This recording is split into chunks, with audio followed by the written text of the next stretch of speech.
সুমনা দেবীর বৌমা রাগিনী তার শাশুড়ি ননদ মল্লিকা এবং মেয়ে দিয়ার সঙ্গে গ্রামে বসবাস করত। তার স্বামী অমল শহরে কাজের উদ্দেশ্যে গিয়েছিল। প্রথম কয়েক মাস অমল বাড়িতে টাকা পাঠায় এবং তাদের সংসার বেশ ভালোভাবেই চলে যাচ্ছিল। কিন্তু হঠাৎ অমল বাড়িতে টাকা পাঠানো বন্ধ করে দেয় এবং সংসারে সমস্যা দেখা দেয়। বৌমা, আজ আমার ওষুধটা শেষ হয়ে গেছে, সকাল থেকে মাথাটাও ঘুরছে। মা, আপনার প্রেশারটা মনে হয় বেড়ে গেছে, সেজন্যই মাথা ঘুরছে। কিন্তু আমার কাছে তো টাকা নেই যে আমি আপনার জন্য প্রেশারের ওষুধ কিনে আনবো। আজ 3 মাস হয়ে গেল আপনার ছেলে টাকা পাঠাচ্ছে না।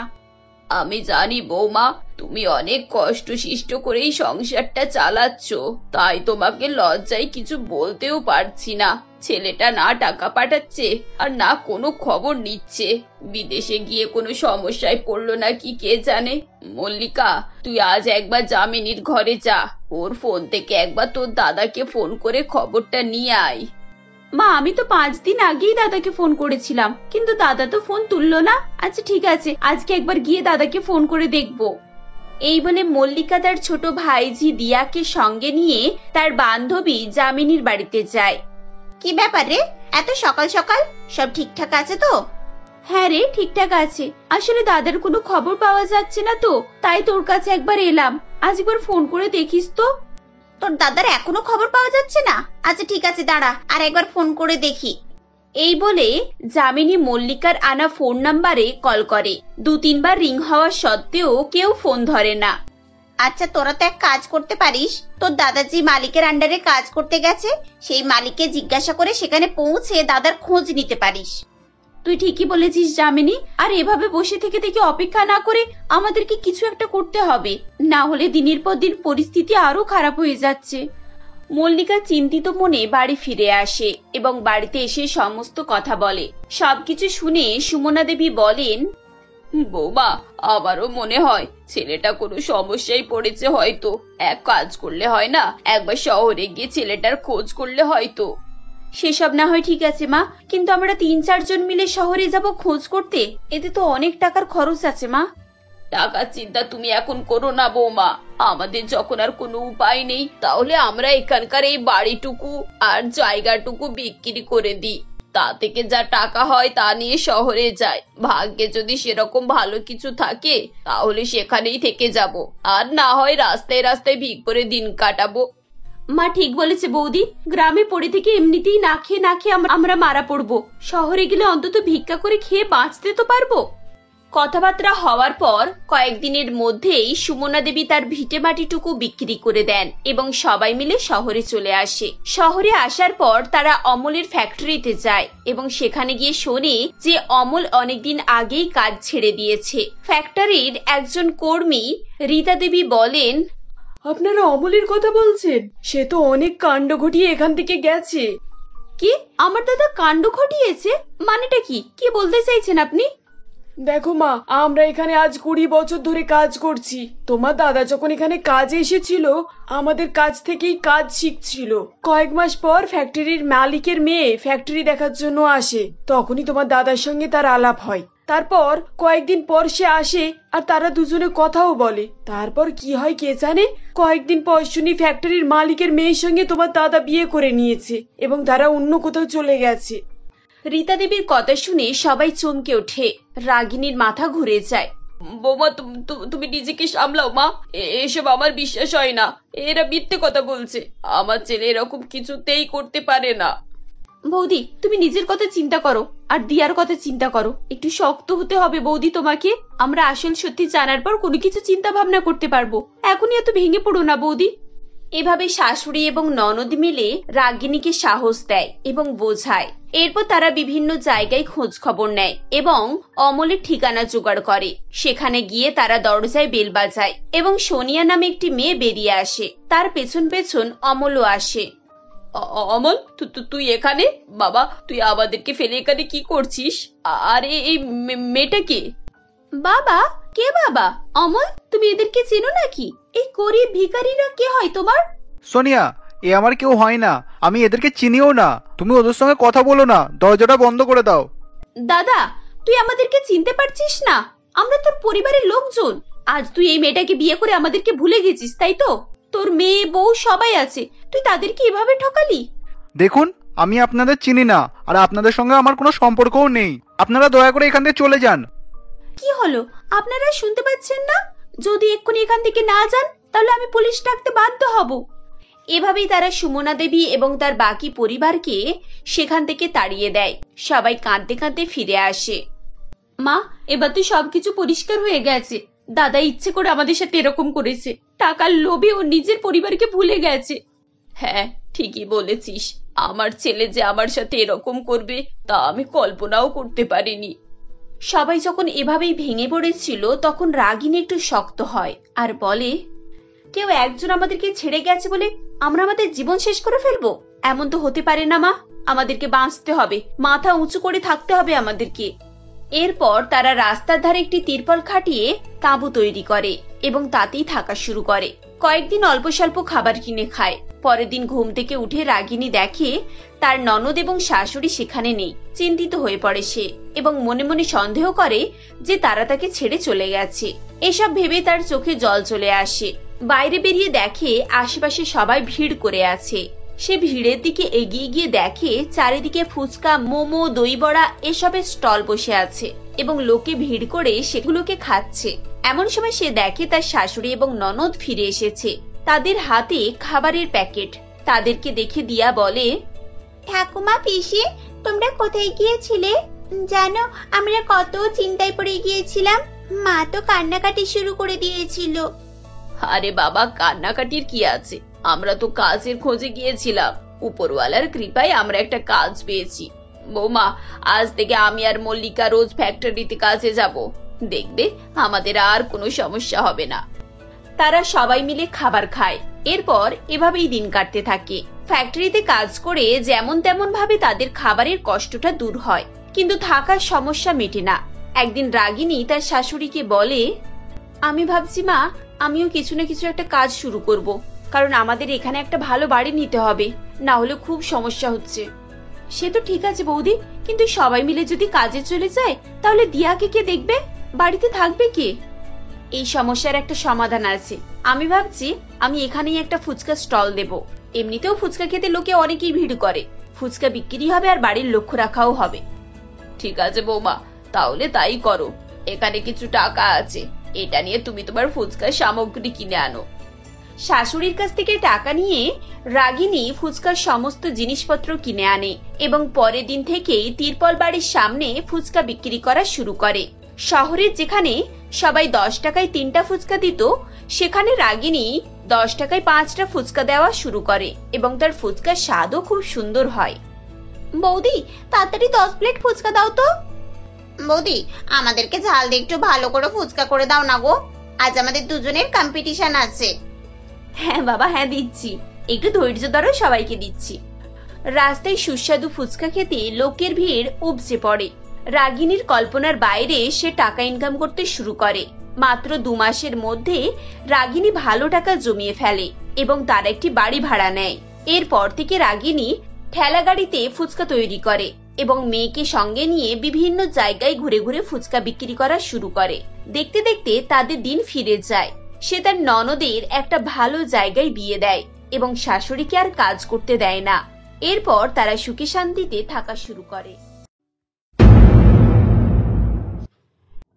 রবিন ও রাধিকা 2 স্বামী স্ত্রীতে মনোহরপুর শহরে বাস করত। রবিন ওই শহরেরই একটি সরকারি অফিসে কাজ করত। এদিকে রাধিকা একাই বাড়ির সমস্ত কাজকাম করত, তাই রবিনের বেশিরভাগ সময়ই অফিস যেতে দেরি হয়ে যেত, কারণ রাধিকা সকাল সকাল উঠে তাড়াতাড়ি রান্না করে রবিনকে খেতে দিতে পারত না। এমনই একদিন সকালে রবিন অফিসের জন্য রেডি হয়ে ডাইনিং টেবিলে বসে খাবারের জন্য অপেক্ষা করছিল। তখন রাধিকা, ও রাধিকা, কোথায় গেলে? আজ অন্তত একটু তাড়াতাড়ি খেতে দাও, না তো আজও অফিসে যেতে দেরি হয়ে যাবে। আর তুমি তো জানো যে আজ আমাদের অফিসে প্রজেক্ট জমা দিতে হবে। না, আমি ওসব কিছুই জানি না, আর জানতেও চাই না। আমি শুধু এটুকু জানি এখনো ডাল রান্না হতে আধ ঘন্টা সময় লাগবে, আর তারপরই তোমায় খাবার খেতে দিতে পারবো। যাক বাবা, এখন এগুলো শুনলে আমার কি চলবে? আমায় তো কাজে যেতে হবে, তাই না? নাকি তোমার পাশে বসে থাকলেই হয়ে যাবে? এমন করে বলছে যেন ওনার রূপ ফুটেছে আর আমি দেখবো বলে বসে আছি। এখন দেরি হবে মানে দেরি হবে, বুঝেছো? সারাদিন শুধু এই বাড়িতে কাজ আর কাজ, আমার যেন মরেও শান্তি নেই। এই বলে রাধিকা আবারও রান্নাঘরের মধ্যে চলে যায়। এদিকে নিরুপায় রবিন আর কথা না বাড়িয়েই চুপ হয়ে যায় ও সে তখন বোকার মতোই বসে খাবারের আশায় অপেক্ষা করতে থাকে। এভাবেই বেশ কিছুক্ষণ কেটে যায়। কিছুক্ষণ পর রাধিকা খাবার নিয়ে সেখানে আসে ও সে বলে, দেখো, তোমার জন্য প্রতিদিন আমি এত তাড়াহুড়ো করে রান্না করতে পারবো না। প্রয়োজনে আমি বাপের বাড়ি চলে যাচ্ছি, আর এত খাটাখাটনি আমার আর ভালো লাগে না। ধুর, এখন আবার আমি কি বললাম? তুমি যখন খাবার নিয়ে এসেছো তখনই তো খাচ্ছি নাকি? আর এখন তুমি কাজ করবে না তো বাড়ির কাজ কে করবে শুনি? না, আমি একা এত কাজ করতে পারবো না। আমি কি কোনো মেশিন নাকি? এখন তোমার যদি এতই তাড়াতাড়ি প্রয়োজন হয় তাহলে কাজের লোক রাখো। কাজের লোকের কথা শুনে রবিন একটু চিন্তায় পড়ে যায়। এরপর সে চিন্তা ভাবনা করে বলে, হ্যাঁ দেখছি, তাই হয়তো করতে হবে। তাহলে তোমার প্রতিদিনের খিটখিট থেকে অন্তত বাঁচবো। তা বরং আমি আজই কাজের লোক খুঁজে নিয়ে আসছি, আর টাকা দিলে বাঘের চোখও পাওয়া যায়, বুঝেছো? এই বলে রবিন সেদিন অফিসে চলে যায় ও সে পরের দিন সকালে রবিন এক সুন্দরী মেয়েকে সঙ্গে করে বাড়ি নিয়ে আসে। এই দেখে রাধিকা বলে, এই যে, এ তুমি কাকে সঙ্গে করে নিয়ে এসেছো? এটা কি তোমার কোনো সেটিং নাকি? হে ঈশ্বর, এবার আমার কপাল পুড়লো। আমি জানতাম এই লোকটা নিশ্চয়ই কোনো গন্ডগোল বাঁধাবে। আমার রান্নায় দেরি হয় বলে তুমি বিয়ে করে নিয়ে এসেছো? আরে থামো থামো, তোমাকে এসব কথা কে বললো? ও আমার বিয়ে করা বউ নয়, বুঝেছো? ওর নাম নীলু, আর ও এই বাড়ির কাজের মেয়ে। কাল তো আমাদের এই বিষয়েই কথা হলো, আর তুমি এখনই ভুলে গেলে? হ্যাঁ, তা তোমাকে আমি কাজের লোক আনতে বলেছিলাম নাকি কাজের মেয়ে? এখন বুঝেছি এর সঙ্গে নিশ্চয়ই তোমার কোনো চক্কর আছে। না তো এত সুন্দরী আবার কাজের মেয়ে হয় নাকি? ওহ রাধিকা, আস্তে কথা বলো। আর আমি তোমাকে কি বলছি শোনো। এখন তুমিই বলো, একটা ছেলে কি সব কাজ করতে পারবে যেখানে একটা মেয়েই ঘরের ভালো কাজ কাম করতে পারে? আরে এ খুব কম পয়সায় কাজ করতে রাজি হয়েছে, সেখানে আমি কেনই বা চাইবো না বলো? রবিন তখন এভাবেই নীলুকে তাদের লাভ লসের ব্যাপারে বোঝাতে থাকে, যেটা শুনে ও দেখে নীলুর তখন খারাপ লাগে ও তাকে নিয়ে তাদের ঝামেলা হচ্ছে দেখে সে বলে, বাবু, আপনাদের আমায় নিয়ে যদি কোনো সমস্যা থাকে তাহলে আমি চলে যাচ্ছি। আমি চাই না আমার জন্য আপনাদের সংসারে কোনো অশান্তি হোক। এই না না, আমি কি তোমাকে নিয়ে কিছু বলেছি নাকি? তা তোমার নাম নীলু, তাই তো? তা তুমি কোথায় থাকো? আর বিয়ে টিয়ে হয়েছে তো নাকি? আসলে দিদিমণি, আমি ওই শ্যামনগরের বস্তিতে থাকি, আর এখনো পর্যন্ত বিয়ে হয়নি। আরে বাবা, এসব জেনে তুমি কি করবে? তুমি কি বিয়ের ঘটক নাকি? এখন তুমি কি কাজ করতে দেবে সেটা বুঝিয়ে দাও। হ্যাঁ হ্যাঁ বলছি। দেখো বাপু, আগে থেকেই বলে রাখছি, প্রতিদিন সকালে এসে বাড়ির সমস্ত কাজ করতে হবে, আর মাস শেষে তুমি তোমার টাকা বুঝে নিয়ে কেটে পড়বে, আর কোনো সম্পর্ক পাতানোর চেষ্টা করবে না। আচ্ছা দিদিমণি, বুঝেছি। এখন আপনাদের বাড়িও রান্নাঘর দেখিয়ে দিন। নীলুর কথা মতোই রাধিকা তাকে বাড়ির সমস্ত কিছু দেখাতে থাকে। এরপর নীলু সবকিছু বুঝে বাড়ি চলে যায় এবং পরের দিন সে রান্নাবান্না তথা সমস্ত কাজকাম করতে থাকে এবং রান্না হয়ে গেলে সে ডাইনিং টেবিলে দিয়ে আসে। এদিকে রবিন এসে দেখে তখন টেবিলে খাবার রেডি করে রাখা আছে, যেটা দেখে সে মনে মনে বলে, বাহ, আজ কাজের মেয়ে আসতে না আসতেই সময় মতো সব খাবার পাওয়া গেল। যাক, ভালোই হলো। এবার মনে হয় আমার আর কোনো সমস্যা হবে না। মানে ঈশ্বর আমার উপরে কৃপা করেছে। কি হলো, খাবার তো রেডি আছে, এখন খেয়ে নাও। তুমি তো এটাই খুঁজতে, নাকি আমায় কথা শোনানোর জন্য বাহানা করতে? আরে না না, আজ তো আমি অনেক খুশি, আর সেই জন্যই তো দাঁড়িয়ে দাঁড়িয়ে ভাবছিলাম সত্যি নীলু কতই না সময় সাপেক্ষী। ও আচ্ছা, ও একদিন আসতে না আসতেই ও ভালো আর আমি খারাপ হয়ে গেলাম। না, এটা আমার ভালোই ঠেকছে না। আমার এদের উপরে নজর রাখতে হবে। আসলে রাধিকা এরকমই স্বভাবের ছিল। সে রবিনকে কখনোই বিশ্বাস করত না এবং তাকে সবসময় সন্দেহ করত। এদিকে এসব থেকে অজানা রবিন খাওয়া দাওয়া সেরে অফিসে চলে যায়। এভাবেই বেশ কয়েকদিন কাটতে থাকে, কিন্তু তখনও রাধিকার তার প্রতি সন্দেহ দূর হয় না। একদিন রবিন অফিসে যাওয়ার সময় দেখে তার শার্ট আয়রন করা নেই। তখন রবিন বলে, রাধিকা, এই যে রাধিকা, আমার অফিসে শার্টটা আয়রন করে রাখুনি। এখন যদি আমি আয়রন করতে যাই তাহলে তো অনেক দেরি হয়ে যাবে। এই যে বাবু, এই নাও। ম্যাডামকে ডাকতে হবে না, আমি তোমার শার্ট আগে থেকেই আয়রন করে রেখেছিলাম। সত্যি নীলু, তুমি আমার কতই না খেয়াল রাখো। আর তোমার রাধিকা ম্যাডামের এসব তো কিছুই মনে থাকে না। ও সারাদিন বাড়িতে থেকেও না থাকার মতোই। Thank you so much. বাবু, এভাবে বলো না, আমার তো এগুলো কর্তব্য। আর যদিও আমি এই বাড়ির কাজের মেয়ে। এই দেখো, তুমি নিজেকে এভাবে বলো না প্লিজ। আমি তোমাকে কাজের মেয়ে নয়, বরং এই বাড়ির সদস্য বলেই মনে করি। তারা এভাবেই নিজেদের মধ্যে কথাবার্তা বলছিল। ঠিক সেই সময় রাধিকা সেখানে চলে আসে ও সে বলে, বাহ রবিন, ভালোই তো তোমাদের দুজনের প্রেম পীড়িত চলছে। এই জন্যই তুমি মেয়ে কাজের লোক রেখেছো, তাই না? যে আমার চোখের আড়ালে তুমি এসব অকর্ম করে যাবে। শাট আপ রাধিকা, তোমার মাথা ঠিক আছে তো? এখন তুমি কি সব উল্টোপাল্টা বকছো? ও আমার শার্টটা দিতে এসেছিল, আর সেই নিয়েই কথাবার্তা হচ্ছিল। ওই জন্যই তোমাকে বলি যে সিআইডি দেখা বন্ধ করো।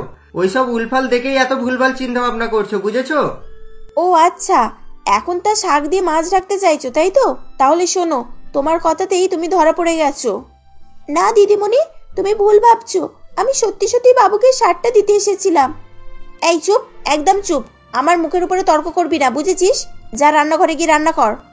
রাধিকার কথা শুনে তখন নীলু মনমরা করে সেখান থেকে চলে যায় এবং সেদিন পর থেকেই রাধিকা তাদের উপরে নজর রাখতে শুরু করে। এভাবেই বেশ কয়েকদিন চলতে থাকে।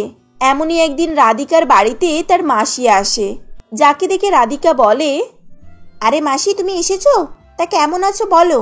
আর সব বাড়ির খবর ভালো তো? আরে মা, সবই ঠিকই আছে। তা অনেক দূর থেকে এসেছি, আগে এক গ্লাস ঠান্ডা জল দে। ওহ বাবা, যা গরম পড়েছে। এই নীলু, তুই দাঁড়িয়েছিস কেন? শুনতে পেলি না মাসিমা কি বললেন? হ্যাঁ রে, এটা কি তোদের বাড়ির কাজের মেয়ে? মানে একে যা সুন্দর দেখতে, আমি তো প্রথমে দেখে ভেবেছিলাম কোনো অতিথি এসেছে। আর বলো না মাসি, শুধু দেখতে সুন্দর আর ছেলে ফাঁসানোর ওস্তাদ। আমি তো এর উপর সবসময় নজর রেখেছি।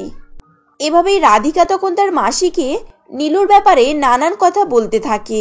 এদিকে নীলু জল নিতে চলে যায় এবং কিছুক্ষণ পর নীলু জল নিয়ে সেখানে আসে। কিন্তু হঠাৎই নীলু সেখানে এসে বমি করতে থাকে, যেটা দেখে মাসি বলে, কিরে রাধিকা, তোদের কাজের মেয়ের কমাস হলো? এখন ওর বাপের বাড়ির লোকেদেরকে খবর দে, মানে ওর বরটর আছে তো, তাহলে ওকে বাড়ি নিয়ে যাক। কি, রাধিকা প্রেগনেন্ট? কিন্তু ওর তো বিয়েই হয়নি। তাহলে বাচ্চা? না না, কি করে সম্ভব? ওর নিশ্চয়ই গ্যাস হয়েছে। আরে না না, এটা অন্তঃসত্ত্বার বমি। তুই তো জানিস যে আমি দাইমা। এখন আমি এগুলো ভালোভাবেই বুঝি। কি, তাহলে মাসি কি ঠিক বলছে? তাহলে এটা রবিন ছাড়ার কারোর কাজ নয়। কিন্তু এখন মাসির সামনে বলা যাবে না, তাহলে নিজেদের গায়েই দাগ লাগবে। এই ভেবে রাধিকা তখন চুপ হয়ে যায় ও সে মনে মনে রবিনের উপর সন্দেহ করতে থাকে। পরের দিন সকালে নীলু কাজে আসলে রাধিকা নীলুকে বলে, এই নীলু শোন, তোকে আর কাজ করতে হবে না। এখন থেকে আমি সব কাজ করে নেব। তুই এখন টাকা বুঝে নিয়ে বাড়ি যা। কেন দিদিমণি, আমি কি কিছু ভুল করেছি? দয়া করে আমাকে কিছু বলবেন না। এই চুপ, একদম কাঁদবি না। এখন আমার পিছনে তুই এরকম নোংরা কাজ করে যাবি? আর কি ভেবেছিস আমি কিছুই বুঝতে পারবো না? আর আমি জানি তোর সঙ্গে নিশ্চয়ই রবিনের অবৈধ সম্পর্ক আছে। এভাবেই সেদিন সন্দেহর বশে রাধিকা নীলুকে ঘর থেকে বের করে দেয় এবং পরের দিন সকালে রবিন খেতে বসে রাধিকাকে নীলুর কথা জিজ্ঞাসা করলে রাধিকা বলে, কেন, তার এত খোঁজ কিসের? সকাল থেকে মনের মানুষকে দেখতে পাচ্ছ না বলে এত খোঁজ? আমি সব জেনে গিয়েছি। এখন তোমাদের এই প্রেম লীলা আর চলবে না।